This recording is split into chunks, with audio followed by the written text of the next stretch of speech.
देखिए आज की क्लास पॉलिटी में हम आपको क्या बताने जा रहे हैं कि attorney general, solicitor general, additional general ये होता क्या है, ये तीनों चीज़ होता क्या है।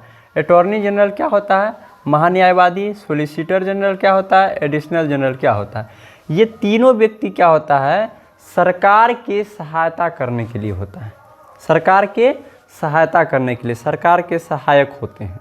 देखिए ये करते क्या है, सरकार देखिए मूर्ख रहता है और शिक्षित रहता है फिर भी सरकार बन सकता है, और सरकार को तो अच्छे अच्छे कानून लाना रहता है, अच्छे अच्छे कानून लाना है, अच्छे अच्छे नियम लाने हैं, तो भाई उतना नॉलेज वाला होना चाहिए ना। लेकिन सरकार नियम है, भारत यहाँ अपने यहाँ का नियम है कि अशिक्षित रहे, पढ़े लिखे रहे या न रहे, लेकिन सरकार चला सकता है।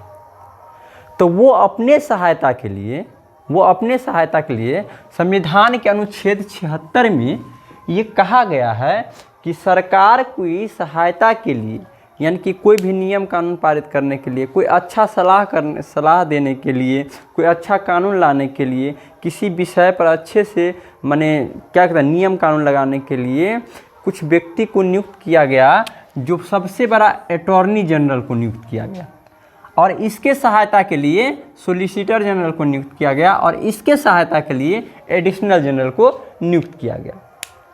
तो ये तीनों मिलकर के सहायता करते हैं किसका, सरकार का। ये तीनों मिलकर किसका सहायता करते हैं, सरकार का। इसकी योग्यता जो होती है ना, ये अटॉर्नी जनरल की योग्यता जो होती है, माने कितना पढ़ा होना चाहिए, तो ये जो होता है सुप्रीम कोर्ट का जज जो होता है ना, सुप्रीम कोर्ट का जज, उतना योग्यता एक अटॉर्नी जनरल के बनने के लिए होना चाहिए। समझ गए ना। जैसे मान लीजिए यूपीएससी क्रैक करने के लिए, यूपीएससी के लिए योग्यता क्या चाहिए, यूपीएससी के लिए योग्यता क्या, बीए चाहिए ना, बीए फाइनल माने बीए पूरा कर लेगा, बीए पढ़ लेगा, ग्रेजुएशन पास, यूपीएससी का फॉर्म भर सकता है, यूपीएससी बन सकता है।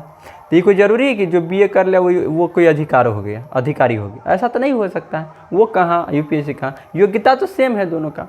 तो उसी प्रकार से ये अटॉर्नी जनरल बनने के लिए, सरकार के सहायक बनने के लिए क्या होनी चाहिए योग्यता, सुप्रीम कोर्ट के जज जितना योग्यता होना चाहिए। सुप्रीम कोर्ट की योग्यता क्या होती है, हाई कोर्ट में या तो 5 साल वो जज रहे या तो 10 साल वकीली का काम करे हाई कोर्ट में, तो वो क्या होता है, सुप्रीम कोर्ट के जज बन सकता है। तो इसका कार्य क्या होता है, काम क्या होता है।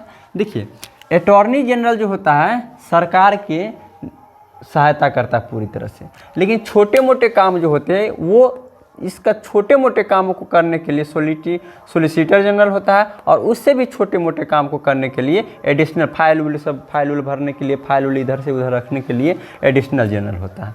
इस तीनों का योग्यता होता है सुप्रीम कोर्ट के जज के अनुसार। नियुक्ति इसका कौन करता है, इसको कौन इस पद पर रख सकता है, इस पद पर इसको कौन रख सकता है, तो या तो नियुक्ति या तो त्यागपत्र राष्ट्रपति कर सकता है, सिर्फ राष्ट्रपति कर सकता है।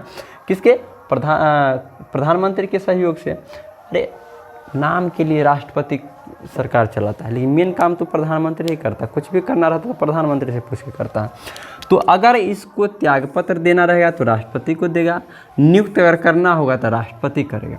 इसका कार्यकाल कोई फिक्स नहीं है, जैसे 5 साल नेता का कार्यकाल होता है, तो इसका कार्यकाल, इसका attorney general, solicitor general, additional general का कार्यकाल कोई फिक्स नहीं है। इसको जब चाहेगा राष्ट्रपति लात मार के हटा सकता है, कन को ऊपर नीचा करेगा उसको लात मार के हटा सकता है, तो कोई दिक्कत नहीं।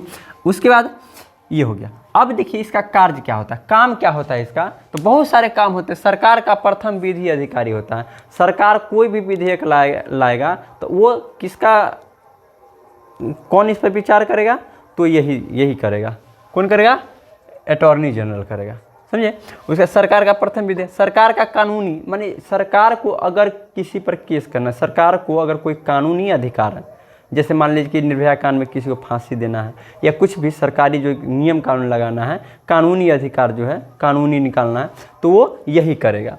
उसका भारत के किसी भी न्यायालय में सरकार की पैरवी कर सकता है, भारत के किसी भी न्यायालय में इसका पैरवी कर सकता है। ये किसी भी न्यायालय में क्या कर सकता है, अपना काम कर सकता है। ये किसी पर्सनल व्यक्ति का भी केस लड़ सकता है। किसी, मान लीजिए आप पर कोई केस कर दिया, आप जा करके अटॉर्नी जनरल को आप कह सकते हैं कि मेरा केस लड़ लीजिए। लेकिन आप मान लीजिए सरकार पर ही केस कर दीजिएगा तो क्या वो कहेगा? वो केस लड़ेगा, कहेगा भाई हमारा तू क्या क्या दाना पानी बंद करवाएगा। तो इसीलिए सरकार के विरुद्ध नहीं लड़ सकता है, बशर्ते किसी के विरुद्ध वो केस लड़ सकता है। अब देखिए वो केस लड़ेगा तो उसको सरकार अगर वेतन देगी तो सरकार अटॉर्नी जनरल के रूप में उसको वो भी वेतन मिल जाएगी। किसी पर्सनल व्यक्ति का केस लड़ेगा तो वो भी उसका वेतन, वो भी कमाई हो जाएगा। इसीलिए इसका वेतन नहीं होता है, लेकिन भत्ता मिलते हैं। भत्ता के मतलब घर, जो भी फैसिलिटी होता है, घर, ये सब गाड़ी वगैरह, ये सब सारा कुछ उसको मिलता है अटॉर्नी जनरल को, समझे। तो किसी भी व्यक्ति, निजी व्यक्ति का मुकदमा लड़ सकता है, किंतु सरकार के वेतन नहीं होता, भत्ता। संसद का सदस्य न होकर भी संसद का ये सदस्य नहीं होता है, क्योंकि इसको नियुक्त किया जाता है, इसको वोट गिराने का अधिकार नहीं होता है। ये जो होता है संसद का सदस्य न होकर भी संसद में लेकिन बोल सकता है। अगर मान लीजिए सरकार पर कोई अधिकार उंगली उठा दिया कि आप जो कर रहे हैं गलत कर रहे हैं, तो ये क्या कहेगा अटॉर्नी जनरल कि गलत कैसे कर रहे हैं, आप जवाब दीजिए। संसद में बोल सकता है, किसी भी बात को रख सकता है, कोई भी बात बोल सकता है। इसका ये क्या है, इसको फ्री दिया गया है। अनुच्छेद 88 में बताया गया है कि संसद के कोई भी कार्यवाही होगा, कोई भी काम होगा, उसमें ये भाग ले सकता है। क्या कर सकता है? भाग ले सकता है। यानी कि वहाँ पे अरे होता है ना, संसद में क्या होता है, संसद में बहुत हंगामा होता रहता है। नियम कानून लाने के लिए सभी एमएलए एमपी सब बैठे हुए रहते हैं और उसमें नियम कानून सब अपना अपना रखते हैं, तो ये उसमें बोल सकता है। देखिए अब इसके बाद ये हो गया किसके लिए? ये हो गया केंद्र सरकार के लिए। लेकिन राज्य सरकार में भी तो नेता सब अनपढ़ होता है ना, राज्य सरकार के भी तो नेता सब अनपढ़ होता है, तो उसको भी नियम कानून चलाने, उसको भी राज्य चलाने के लिए ये सब चाहिए ना।